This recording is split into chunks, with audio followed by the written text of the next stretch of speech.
ಪದ್ಯ ಒಳಗಡೆ ಶಬ್ದ ಗಾರುಡಿಗಳಾಗಿರ್ತಕ್ಕಂತಹ ದತ್ತಾತ್ರೇಯ ರಾಮಚಂದ್ರ ಬೇಂದ್ರೆಯವರ ಬಗ್ಗೆ ನಾವು ತಿಳ್ಕೊಂಡಿದ್ದೀವಿ. ಬೇಂದ್ರೆ ಬರೆದಿರ್ತಕ್ಕಂತಹ ಹಕ್ಕಿ ಹಾರುತ್ತಿದೆ ನೋಡಿದಿರೋ ಪದ್ಯವನ್ನ ನಾವಿವತ್ತು ತಿಳ್ಕೊಳ್ಳೋಣ. ಅದಕ್ಕಿಂತ ಮುಖ್ಯವಾಗಿ ಇದೊಂದು ಪಕ್ಷಿ ಇದೆ, ಇದೊಂದು ವಿಭಿನ್ನವಾದ ಪಕ್ಷಿ. ಈ ಪಕ್ಷಿಯನ್ನ ನೀವು ನೋಡ್ತಾ ಹೋದ್ರೆ ಬೇರೆ ಬೇರೆ ರೂಪಗಳು ನಿಮಗೆ ಕಾಣಿಸ್ಲಿಕ್ಕೆ ಆರಂಭ ಆಗ್ತದೆ. ಇದು ಪಕ್ಷಿಯಾಗಿ ಕಾಣಲ್ಲ. ಯಾವತ್ತು ಕವಿ ಕವಿತೆ ಅಥವಾ ಕಾವ್ಯವನ್ನ ಬರೆದಾಗ ಒಂದು ಪ್ರಾಣಿಯನ್ನೋ ಪಕ್ಷಿಯನ್ನೋ ಕೊಟ್ಟಿರ್ತಾನೆ, ಆದ್ರೆ ಅದು ಸಾಂಕೇತಿಕವಾಗಿರುತ್ತೆ. ಅದು ಬರೀ ಪ್ರಾಣಿಯಾಗಿರದೆ ಬೇರೆ ಯಾವುದೋ ವಿಚಾರಗಳನ್ನ ಹೇಳುವಂತಹ ನಿಟ್ಟಿನೊಳಗಡೆ ಇರುತ್ತೆ. ಹಾಗಾಗಿ ನೋಡಿ, ಈ ಪಕ್ಷಿ ಇರ್ತಕ್ಕಂಥ ಪಕ್ಷಿ ಇದೆಯಲ್ಲ, ಕೆಲವಾರು ಲಕ್ಷಣಗಳನ್ನು ಒಳಗೊಂಡಿದೆ. ಏನೇನು ಹೇಳ್ತೀರಾ ಯಾರಾದ್ರೂ? ಕಣ್ಣು ನೋಡಿ, ಕಣ್ಣೇನಾಗಿದೆ? ಕಣ್ಣು ಸೂರ್ಯಚಂದ್ರವನ್ನು ಒಳಗೊಂಡಿರ್ತಕ್ಕಂಥದ್ದು. ನೋಡ್ರಿ, ಗಡಿಯಾರ ಏನ್ ಸೂಚಿಸುತ್ತೆ ಅನ್ಸುತ್ತೆ ನಿಮಗೆ?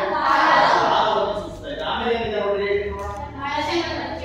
ಹಳದಿ ಮತ್ತೆ ಕೆಂಪು. ಏನನ್ನ ಹೇಳುತ್ತೆ ಹಳದಿ ಮತ್ತು ಕೆಂಪು?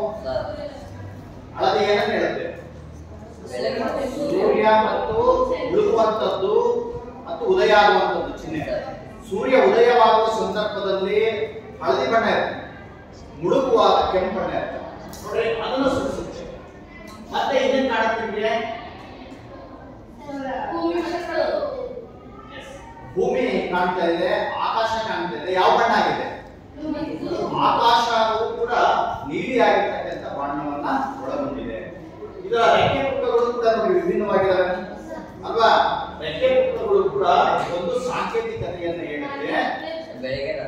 ಬೆಳಿಗ್ಗೆ ಮತ್ತು ರಾತ್ರಿಯನ್ನ ಸೂಚಿಸುವಂತ ಕೆಲಸವನ್ನ ಮಾಡುತ್ತೆ. ಹೀಗೆ ಬೇಂದ್ರೆಯವರ ಹಕ್ಕಿ ಹಾರುತ್ತಿದೆ ಪದ್ಯ ನಿಮಗೆ ಕಾಲದ ಮಹತ್ವವನ್ನ, ಕಾಲ ಗರ್ಭದ ಒಳಗಡೆ ಯಾರ್ಯಾರು ಹೋಗಿದ್ದಾರೆ ಮತ್ತು ಕಾಲವನ್ನ ನಾವು ಹೇಗೆ ಬಳಸ್ಕೋಬೇಕು ಅನ್ನೋದನ್ನ ಹೇಳುತ್ತೆ. ಅರ್ಥ ಆಯ್ತಲ್ಲ?